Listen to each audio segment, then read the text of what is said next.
Hello, my friends. I hope you are doing well. Have you ever felt like when you write down something that you just can't write fast enough because your brain works faster than you write? In this video, I'm going to talk about common symbols that people use in their planner, which enable them to write and take down information faster. Using planner symbols is kind of like a shorthand or a quick way to categorize information in your planner. Now, all of the symbols that I'm about to show you have to do with your task and showing the status of your task. So symbol number 1 is a simple arrow, and an arrow indicates that the task has been forwarded to the next day, next week, or a future date. So to show you an example of this, suppose there's a task on your task list that you want to move to a later date. So if I want to move this first task, I can draw an arrow like this, and this arrow means that a task has been forwarded to a later date. So after putting the arrow there, I would choose the date that I want to move this task to. I briefly wrote in the task on the future date, and I can take the date that I wrote it on and indicate beside the arrow so I'll know what date that was moved to.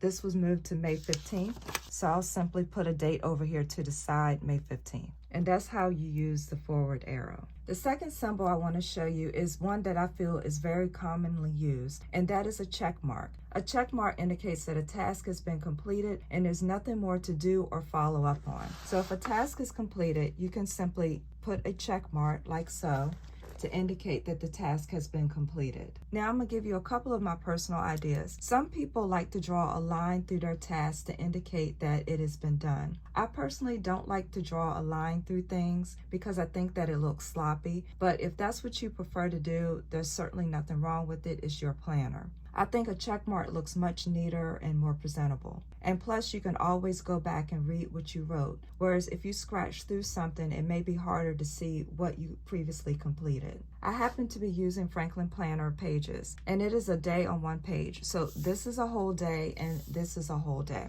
There's a section for a prioritized daily task list. There's an appointment schedule here, and then here is a section for notes. Now with this format, there is a column where you can prioritize your tasks. So sometimes I use this column to prioritize with the ABC and numbers, and sometimes I don't. What I like to do is when I'm not using this column, I actually like to put my symbols in this column right next to the task. It feels like the symbols are too far away when I have them over here. So a lot of times if you follow me, you'll see that I'll write in the task symbols right next to the item in this column, although that column really wasn't intended for that. So symbol number 3 I want to talk about is using an X. And an X can indicate that a task has been deleted. So that means the task no longer needs to be completed and it becomes obsolete. The fourth symbol I would like to talk about is a dot. And a dot indicates that a task is in progress. So let's say you're going through your list of things to do and you're kind of waiting on somebody to get back to you about something. So you could indicate so with a dot,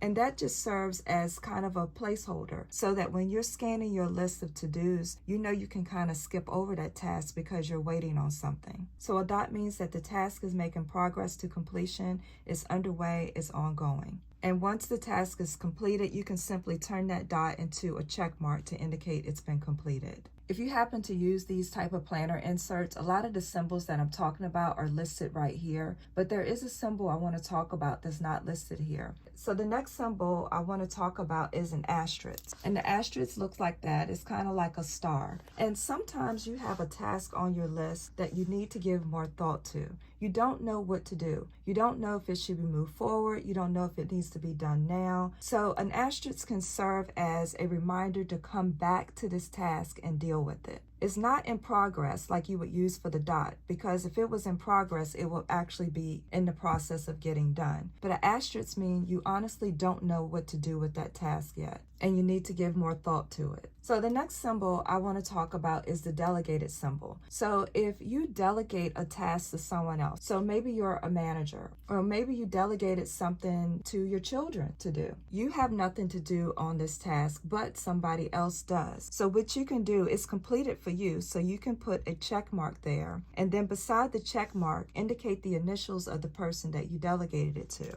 So it would look like that. So I have put the initials CB next to it to indicate the person that I delegated this task to. A lot of times when you're a manager or a supervisor and you delegate things to other people, you need to follow up with the person you delegated it to make sure it was completed. In that case, you can write the task in on the date you want to follow up with the other person. Put the person's initials next to the task. So I've made a note to follow up with the person to make sure that they've completed this on this date.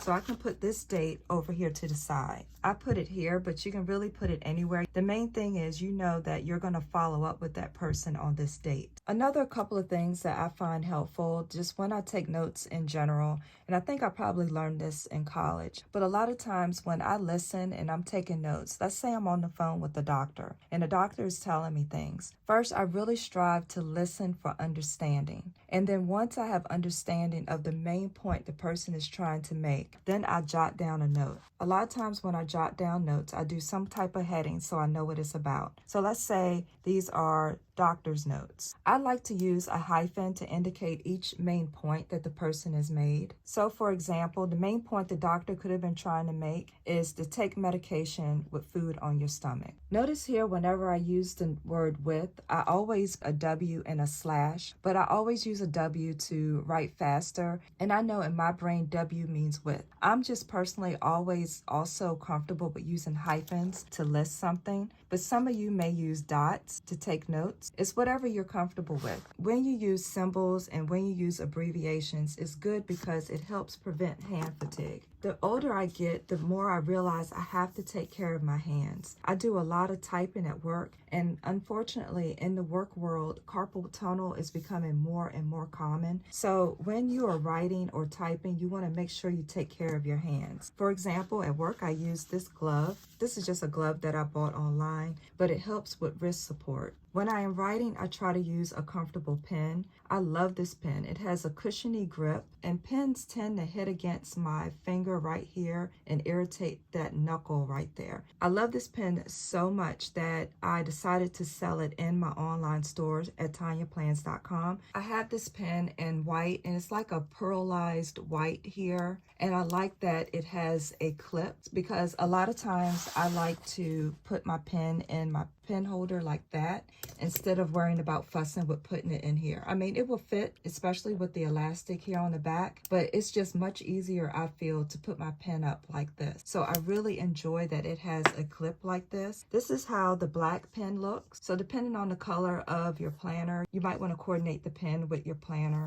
I tend to do a lot of journaling with this pen because when I'm just writing, it's just so comfortable. So again, it's for sale in my store at TonyaPlans.com, and these are about $6. I hope you found these tips helpful. Do you have any tips for writing quickly in your planner? I would love to hear about it. I love talking to you guys about planners. Feel free to leave a comment. I respond to all comments. Please don't forget to like this video. This is Tonya, helping you feel more organized so this can be your best year yet.